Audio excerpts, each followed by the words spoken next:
International lead as anti-war protests continue on college campuses across the United States. The United States House of Representatives is expected to vote in just a few minutes on something called the Antisemitism Awareness Act. It would require the Department of Education to offer the same protections given under the Civil Rights Act of 1964, which prohibits discrimination based on race, color, or national origin. Those same protections to Jewish students across the United States in grades K through 12. Joining us now is Republican Congressman Mike Lawler of New York, who introduced the Antisemitism Awareness Act, as well as Democratic Congressman Jared Moskowitz of Florida, who's one of the 14 Democratic co-sponsors of the bill. So, Congressman Lawler, what would this legislation actually mean practically when it comes to stopping anti-Semitism in American schools? Well, Jake, it would enshrine into law the IRA working definition of anti-Semitism and its contemporary examples. Going back to President Obama, including President Trump and President Biden, their administrations have accepted the IRA working definition as a commonly understood and respected definition of anti-Semitism. So this would enshrine it into education law and require the Department of Education to use this definition as part of its Title VI discrimination enforcement cases under the Civil Rights Act of 1964.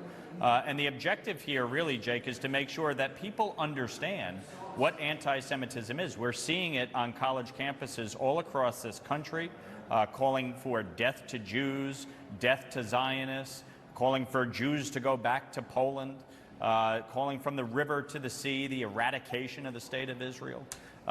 So we want to be able to define it and enforce the law. And that is the objective here. This was widely respected by the Obama administration, the Trump administration, and the Biden administration.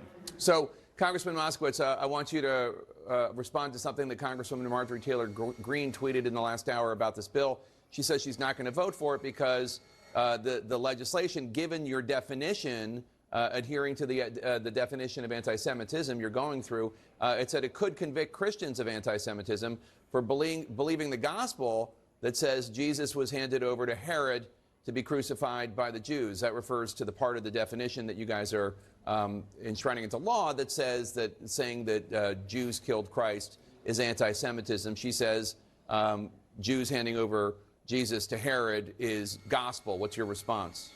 Well, first, I want Christians to be able to practice however Christians deem that they need to, and we're not interested in messing with the gospel, nor does this language do that. And I don't think the Jewish community right now is worried what the Jew laser lady has to say. I mean, that's not who we want on our side. So she doesn't want to be helping us protect communities against anti-Semitism.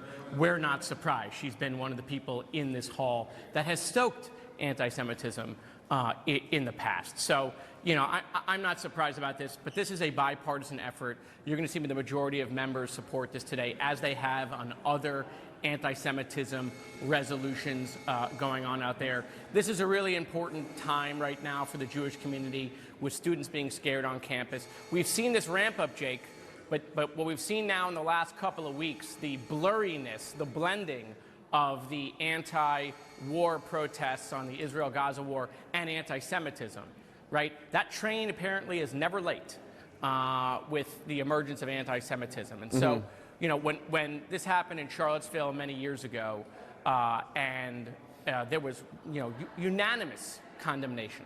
And then for the people who said good people on both sides, or for the people who didn't call them out, right? Now this is another moment. This is another moment, and now on the other side of the political sphere, now's the moment to say, yes, protests are great, First Amendment is great, but now's the moment to say those people over there saying bomb Tel Aviv, go back to Poland, right, all Zionists should die, those people are not with us. Those are not the people of our movement, and we're not hearing that, Jake. We're hearing silence. So, Jake, can I just add a few things here, because I think it's important to rebut this absurdity that was just thrown into this discussion at the last minute. Number one, President Trump had an executive order that adopted the IRA working definition. This bill ultimately would codify that into law to make sure that the Department of Education is using the IRA working definition for its discrimination enforcement cases, number one. Number two, it is not in any way saying that if you practice your faith, and I'm a practicing Catholic, I'm an Irish-Italian Catholic, okay?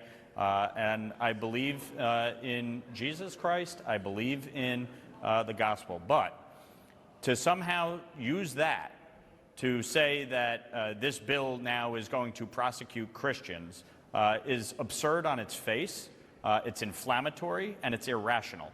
What it is saying in using that contemporary example is that these examples may be considered, but that it depends on the context of what is said. If you're calling all Jews Christ killers, then yes, that is anti-Semitic.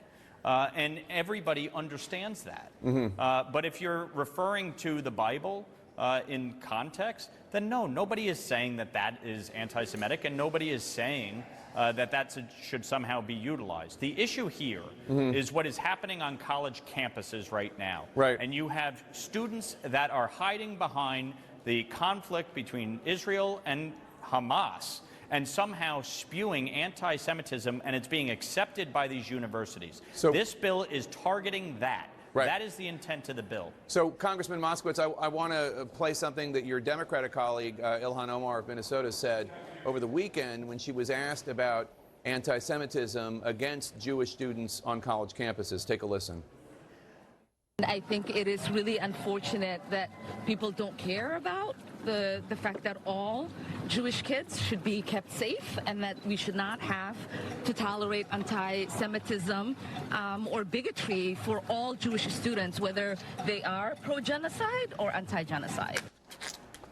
All Jewish students, whether they are pro-genocide or anti-genocide. Did you have a response to that, Congressman Moskowitz? Oh, we were so close to getting a good statement there for the Jewish community. We were so close. And then right at the end, right, we're either pro-genocide or anti-genocide. Let's just straighten this. I'm anti-genocide. My 10-year-old son and my 7-year-old son, who are both Jewish boys, are anti-genocide. In fact, I haven't met a single Jew who is pro-genocide. And so, look, that's pouring gasoline on what's going on right now. That those comments are obviously dramatically unhelpful. But, Jake, you see this. This is a schism that unfortunately is going on my side. And what I don't understand is this should be a layup. This should be easy. It should be easy to say we support people who want to protest. It's their First Amendment right. We support people who want to fight for the rights of Palestinians. We support the people who want to fight against the war. Those are all protected by the First Amendment. But as soon as it goes into anti-Semitism, of go back to Poland or bomb Tel Aviv or kill all the Zionists, right? People should be saying, hold on, that's not us. We don't want to be with that. That's not our movement. In fact, you're not helping Palestinians when you say that. This should be a layup. They should be able to come out and say this. But no, they apparently can't do it. It's a step, a bridge too far, apparently. All right, Congressman Mike Lawler of New York, Jared Moskowitz of Florida. Thanks to both of you.